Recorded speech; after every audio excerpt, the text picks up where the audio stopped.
we just wanted to kind of figure out how you guys felt about business dress. So that's the point of this presentation. That's what we're trying to do here. We're trying to help you with business dress. The most important thing to remember with business dress is that it's the first impression you make on anyone else. We're trying to take you from a college student like this guy, who you see roaming the lower lobby of the ASB, to this guy who shows up on the 85th floor or whatever it is, some huge corporation, 19th floor, because they have an express elevator. Someone there must be important. So that's what we're trying to talk about. What we're going to talk about, first of all, is just what you want to wear, also what you don't want to wear, things you don't want to do. Then we're also going to talk about how you can accessorize, how you can complement your outfit and make it look better. And then after that, we're going to give a little discussion on how you can tailor and take care of your outfits. So, first up is men's wardrobe, what you want to wear.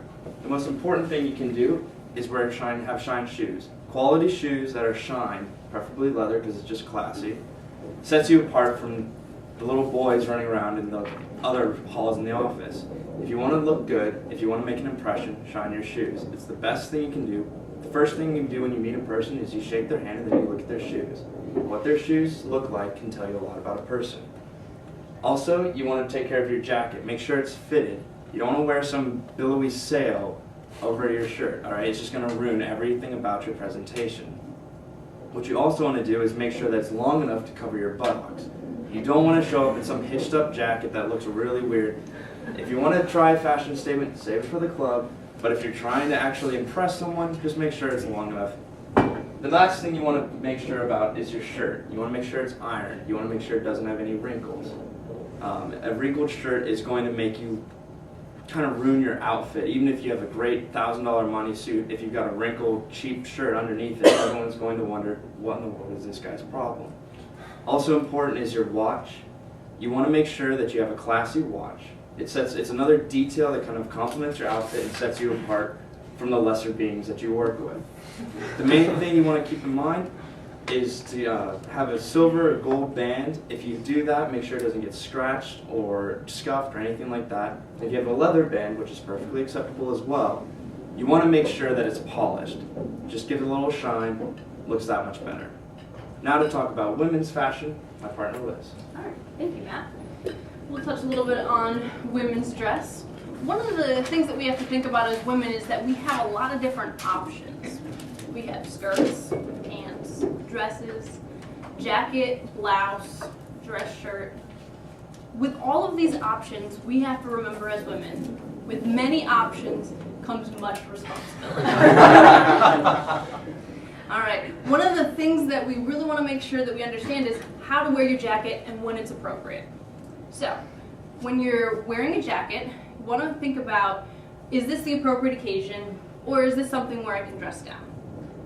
Some of the key things to wearing a jacket is if you're doing a meeting, a presentation, or if you're meeting a client for the first time.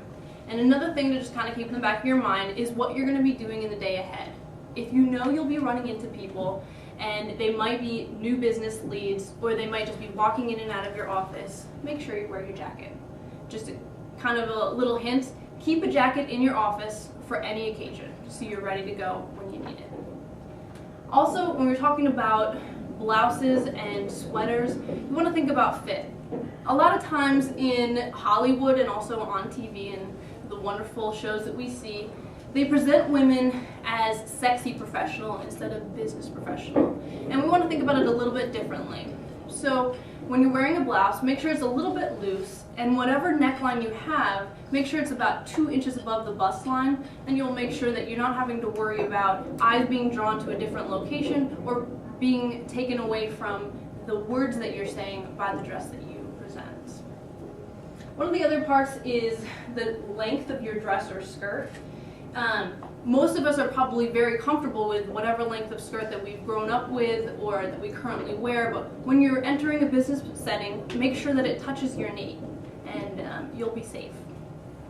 One of the other parts is your pants.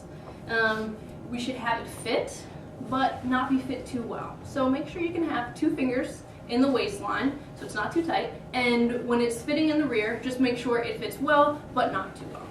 So just kind of some pointers to make sure that people are looking at the whole you instead of little parts of you that we don't want to draw attention to.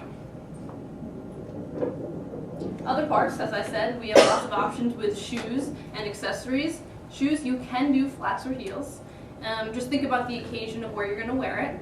And also with pantyhose, when we're wearing skirts, we want to make sure that we're not showing our bare legs. It's just not considered business professional. So wear a pantyhose that is lighter than the color of your shoes, but that it's not an interesting color, so it's drawing a lot of attention to your leg. And patterns and interesting textures just aren't appropriate for business occasions. So make sure that they're, again, professional and not fashionable. Other elements of our accessories, women have earrings, and we just want to make sure that they're small or medium size. I would recommend either a pearl or a diamond is always a classy look, and it's just going to draw attention that you're finished, but that it's not something flashy that's going to take away from your whole appearance. Makeup is an interesting one. Obviously the guys don't have to worry about this, but as women we want to make sure that our makeup is blended in a natural look. You always want to wear makeup. It's important. That's part of being professional, but make sure that it's not drawing attention to one area or another. So if you have lipstick, make sure that's a natural color, not really bright. Eyeshadow is the same thing. Also with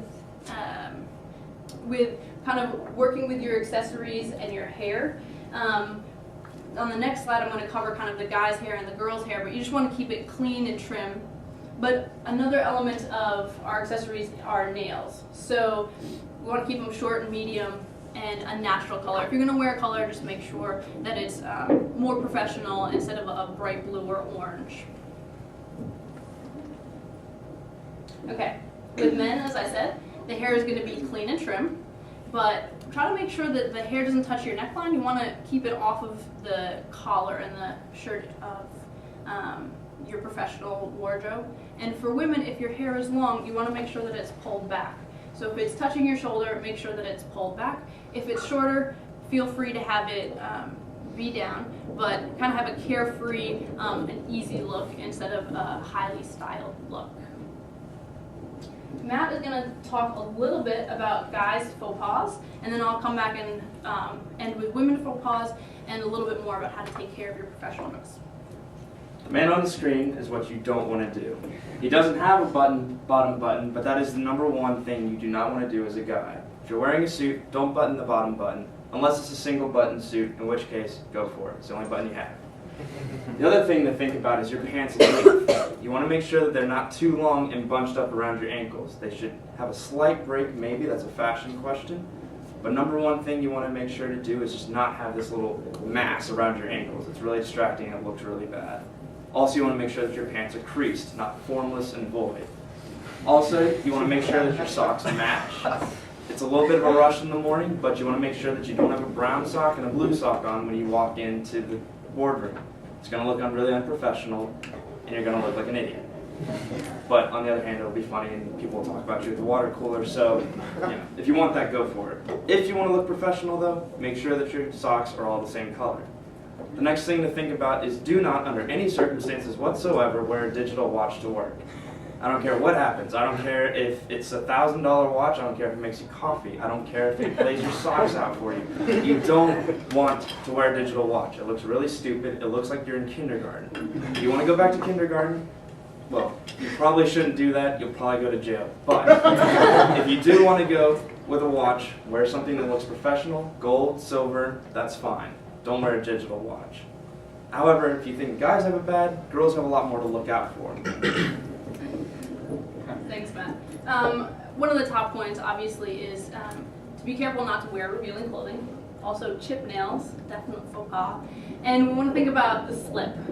Definitely try to make sure that your slip never is shown.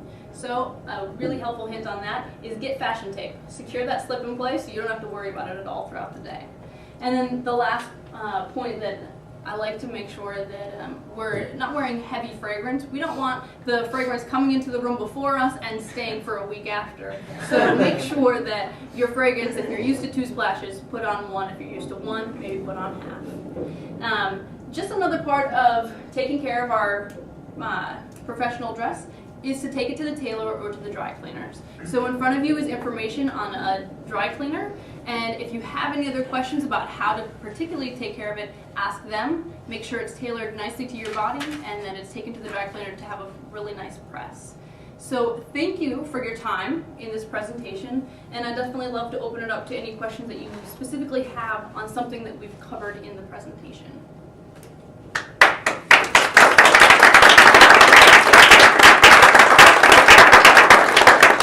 We'll just take 3 to 5 minutes.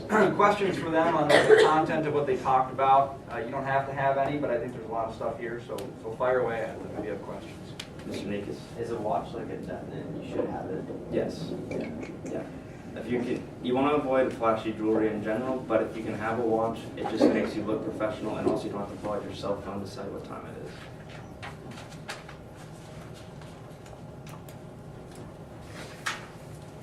Any other questions?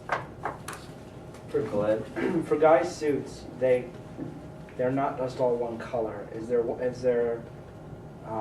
a certain colors that are considered more professional? You want to stick with gray and navy. You don't want to wear black. It's considered clubbish. It's considered like if you want to go out for the night, you wear black. But professionally, it's seemed a little cold and standoffish. I mean, you can still wear black. I've seen plenty of people wear black at business functions, but you want to try to stick with gray or navy. It's considered softer and more inviting. So you talked about shoes a little bit. You said leather for sure and polished. What about the style of shoe, the type of shoe, penny loafer versus Oxford versus? Do you have any thoughts on that? The main thing you want to avoid is you don't want to wear a penny loafer unless it's like a business casual setting. You can wear loafers, but just make sure they're kind of more formal, tasseled, something like that. The main thing to think about with shoes is just that your soles aren't super thick and don't stick out past the shoe. If you have a shoe that has a super long rubber sole that sticks out all over the place and weighs 5 pounds, it just looks really dumb and you don't look like you actually know what you're doing.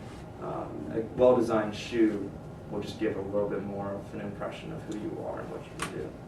Let me just echo that. I think that's one of the most important things about shoes is the sole. You do not want chunky soles on dress shoes. So low profile is fast. Right. Any questions for Liz? She hit it all. Okay, guys, thank you so much. Appreciate it. How about another round of applause for these guys?